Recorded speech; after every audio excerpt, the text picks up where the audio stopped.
Hi there guys, I thought I'd come on live, say hello to you and see who's knocking about. It's Tuesday lunchtime and I've got a piece of obsidian. This is a blank and the plan is to carry on with the process of trimming it into an oval, because at the moment it's square like this. And I see a few of you have already come in and that's really nice to see you. So let's get on with the job. Pop a pair of glasses on because I need to see, and get you in a position where you actually can see what the hell's going on. Boom, boom, boom. There you go. So, this is all going to be done with pressure flaking. It's a little bit all over the place, just up at the top here. But we're going to use this. And the main thing I need to do is make sure my hands are clamped properly so I don't slip and cut myself. When I do a live like this, it's a little bit tricky for me to watch the comments as well as concentrate on what I'm doing. But if you fancy chatting among yourselves or trying your arm, hopefully I'll see your comment and I'll be able to say what I'm doing, because you might have questions along the way. I'm in the process, I've been running a lot of courses and getting ready to go to a show at the weekend. It's called the Bushcraft Show. And hello Tim, how you doing? The Bushcraft Show. They've asked me if I'll open the show on Friday night by going on stage and chatting and drumming up a bit of energy for people who have just arrived. And so I've agreed to that. Should be quite a laugh. I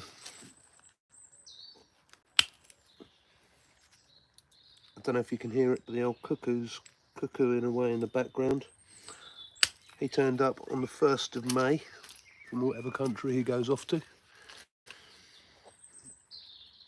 It's a little bit uncontrolled here because of it wasn't perfectly square. But what I need to do is the tip of this flaker is placed right in the middle of the stone and then just press down to get these tiny little flakes off. And then I have to get rid of them and keep the dust level down, because the dust will even cut you. Then you turn the flake over, and in the summit of where the last flake come from, you can push that off like that, and then that's completely turned over, and you keep going. And that's a great way to get this from being a square into an oval, because from a lot of people's perspective, if they've never done this before, they might start trying to trim it here, and to be quite honest with you, the flakes can't achieve anything because the surface is too flat and you're still left with a square. So if you do that, yeah, you actually ruin it. And a lot of people, if they're working with obsidian, what they'll do, and there's nothing wrong with it because this is a cut piece of obsidian anyway, it's been cut with diamonds, but a lot of people would just grind it into an oval bevel with a platform on the edge, and then quite simply put the flake scars on using a technique like this. But this is just a little bit more freehand. Thing is, these days the rocks are, I have no idea what size of obsidian this came from.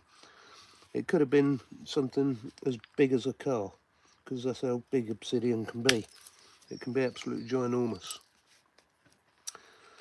So it has to be broken up, firstly with hammers of some description, and then if you had the luxury of sending rocks around the world, that would be extraordinarily expensive, and it can be quite wasteful to a really beautiful material. So with the obsidian, you quite commonly find that the most cost-effective thing to do and the least wasteful thing to do is to get a diamond blade on a saw and cut them into slabs like this.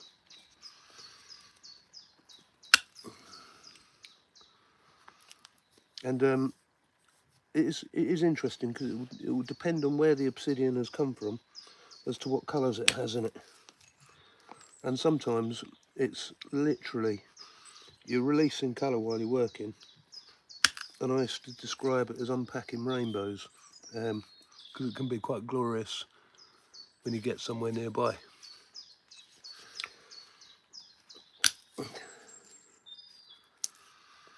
So yeah, we have the Bushcraft show, followed up by another one called the Red Rooster, which is like a roots bluesy music festival. And I've got a crew of people who come and join me, and we're going to basically be teaching all sorts of crafts, like tanning hides and cutting up venison and flint knapping, natural cordage, jewellery making, traps, all sorts of stuff, you know. Hi Daniel, how you doing?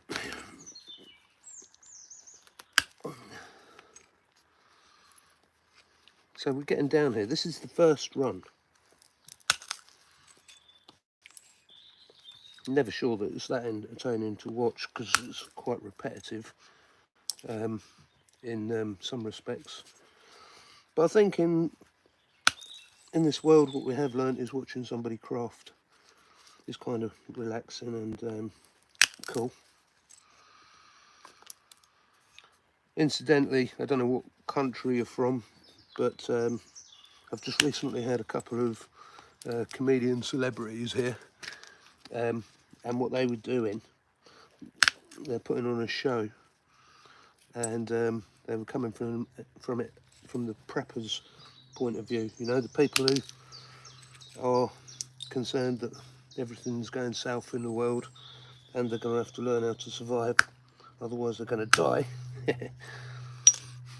And so they were challenged with flint knapping, firelighting, outdoor camping, and all the bits and pieces. They had to make some arrows and shoot them out the bows, and basically everything they tried to do went extraordinarily wrong.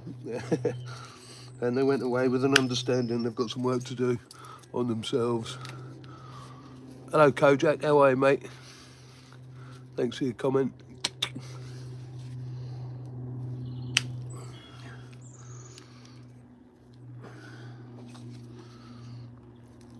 Incidentally, when I was a kid, I didn't have a telly, but there was one thing that did come on telly that my mates used to watch, and it was called Kojak.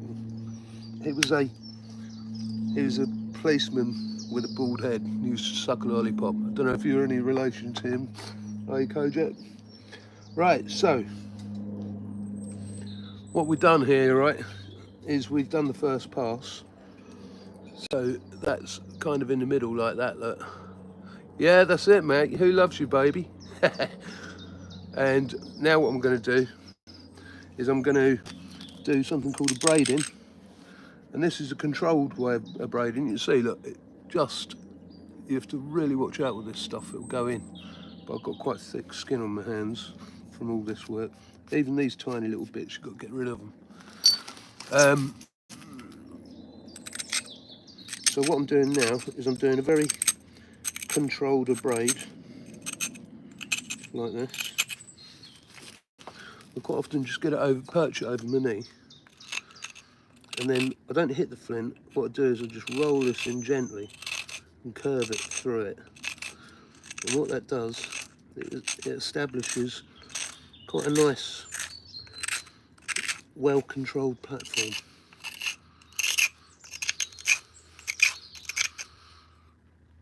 And then I look and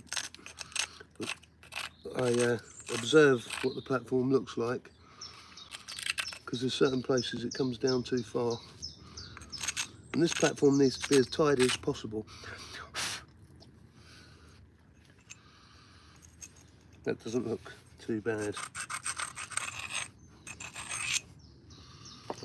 And then the other thing, oh,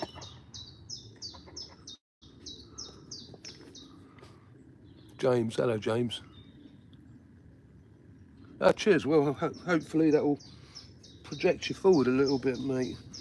Next thing I'm going to do, not very prehistoric, I know, but what I will need is that has taken on quite a bit of damage from the last work that I've done. So what we're going to do there is just restore it.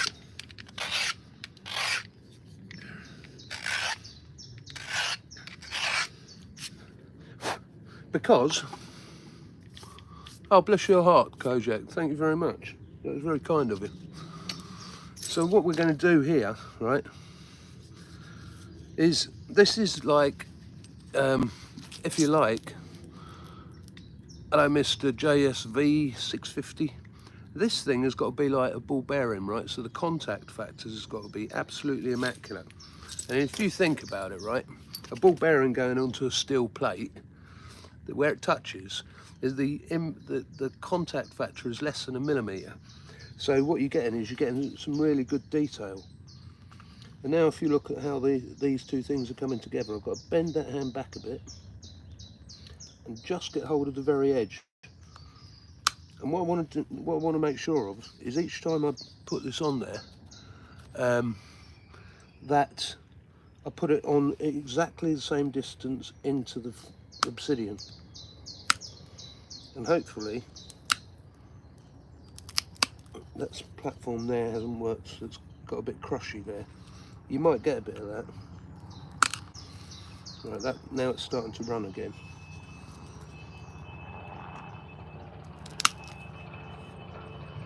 Weird noises in the sky. Helicopter going over. Hello Kyle, how are you mate? It's a long time no see.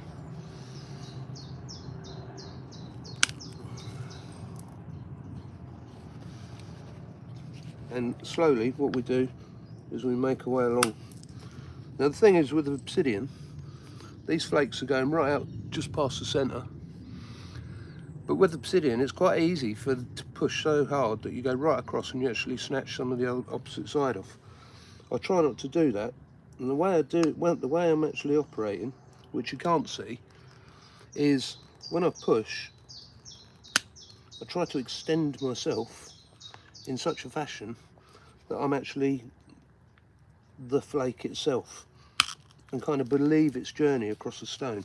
That sounds really weird, but that's about being in touch with the material you're working with. You'll see a lot of people when they're knapping obsidian, they've got gloves on. And I just find that if you've got gloves on, you've put a space between you and the material and you're not connecting to it properly. And just to compound things further, if you really wanted to have a bad time when you're knapping, I reckon the worst thing you can do is put some earmuffs on, because even the sound that you're working with has an apparency and it kind of is connected. You can hear when it's not right.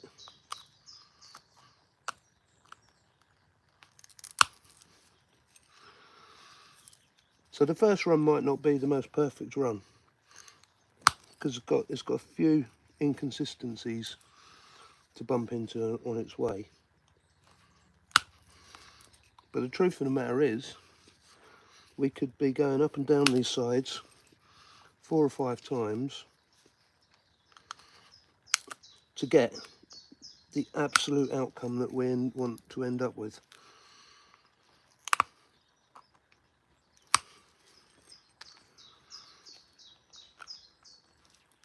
Which is why if you've used a grinder, you're not going to experience them things, and undoubtedly you're going to get a result which is slightly better.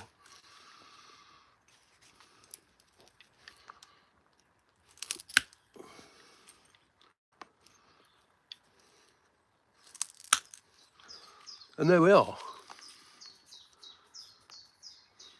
I'm going to haft it, this one, and some of you probably already know that I don't make things for sale. And the reason I don't do that is because I've got so many different things going on in my life. And if you're not careful, you just get trapped and you end up becoming somebody who's just making, churning stuff out for sale. A lot of things that I do, they start out, believe it or not, it will be, I might meet a material that I've never met before and I'm inspired to play with it, and then I kind of let things come together as they naturally would. And that, oh look at this, got a cup of coffee, you are a superstar. Or I might even see something in a dream and I'll go from that perspective. So as an example, I recently made a thing called an ulu, which is something that the Sami culture people would use for cleaning off blubber from seals and whales and big things like that. And it was quite an interesting piece because it was polished stone and it had an ivory handle. And remember, this was in a dream, so I decided I'd make it. And while I was making it, I was kind of just pondering about all that and pondering about why it had come to me in a dream. And now I know why it came to me in a dream, and I'm planning on a new road trip, and yeah, this is a bit of obsidian that I'm making into a knife here, Ida. And I'm going to go out to meet the Sami, the remaining sort of reindeer herders, and spend some time with them. And hopefully I'll get some really good content to share with you guys. And I'm going to do that this year. I just don't know when yet. I've got to look at it all.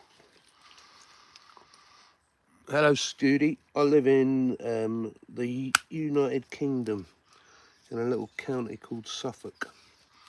I actually live in the forest, and I've made my own house out of. I made my own house called an earth lodge, and I might as well take you in there and show you a couple of bits, because what you can see we've got going on here now is a repetition of what I've done already, and there's maybe an hour and a half's work left to do here. So let's have a sip of my coffee. Good to see you all. And then what we'll do, yeah, Hadley, I'm looking forward to it myself. Going to learn so much. So let's go and show you where we are. This is my friend John over here.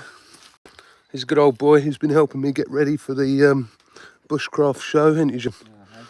We're making up a variety of different things that we're going to be taking. Like these are going to be pressure flaking kits, prehistoric fire lighting sets, and then interesting crafting materials.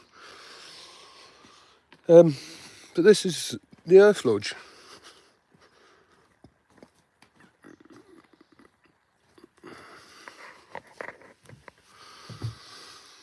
It's a cool little place. And this is what I made in the dream. There's a video of that on my channel. If you wanted to watch me making it, you could. Oh, cheers, Terry.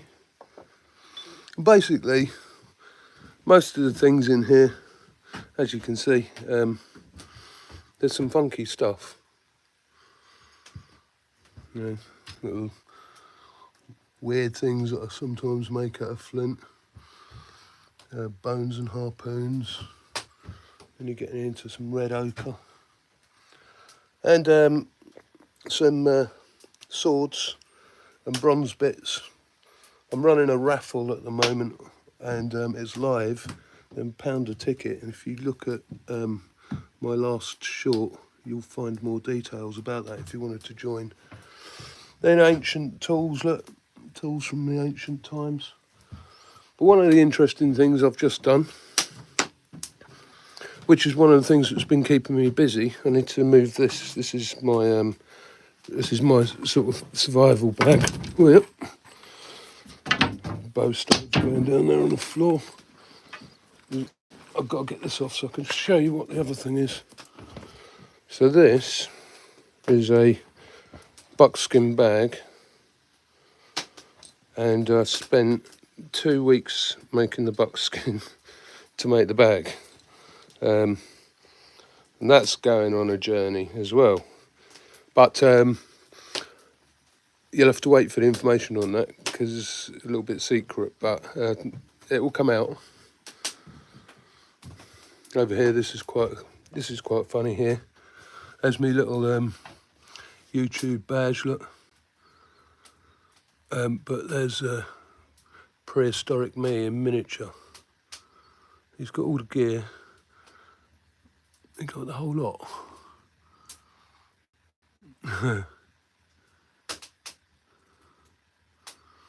And funnily enough, when we talk about things, how they come together, thank you, Yeti. See this thing here? This come to me 2 weeks ago. What it is 2,500-year-old piece of walrus tusk. And it's come from like the area where the Samis are. So as much as I've made a plan to go to them, they've already started coming towards me. And then you're getting into all sorts of fantastic stuff. Look, this is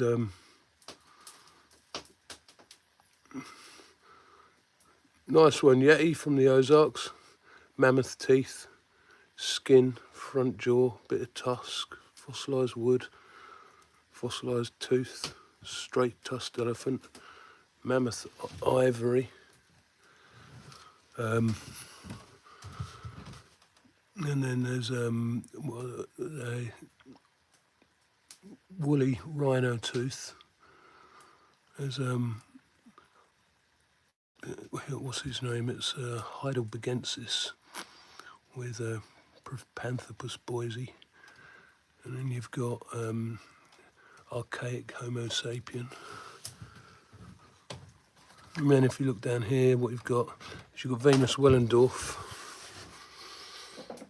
And these are called the swimming reindeer. This was made, the original was made 13,000 years ago. I've reproduced that one. And Venus Willendorf was made 40,000 years ago. And I reproduced her. And then above that, I've got the crystal dagger. And the original was made in France, no, in Spain. It's a crystal dagger with a mammoth ivory handle. So I went to find where that was found. And hey, Oldie, bless your heart. Thank you very, very much. It's really kind of you. It's really supportive.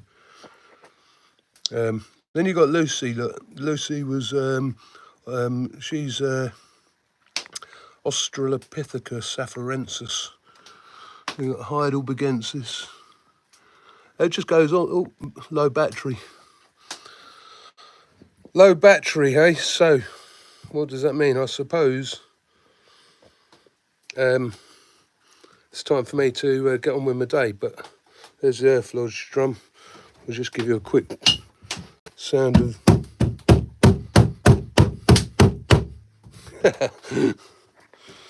It's a pretty cool thing. I think it's a bit loose, but there you go. Right then, guys, it's been a pleasure spending a bit of time with you. Please bear with me for the ending because I don't know how to stop the live. But that was 25 minutes of my life and your life. All the best to you guys. Cheers.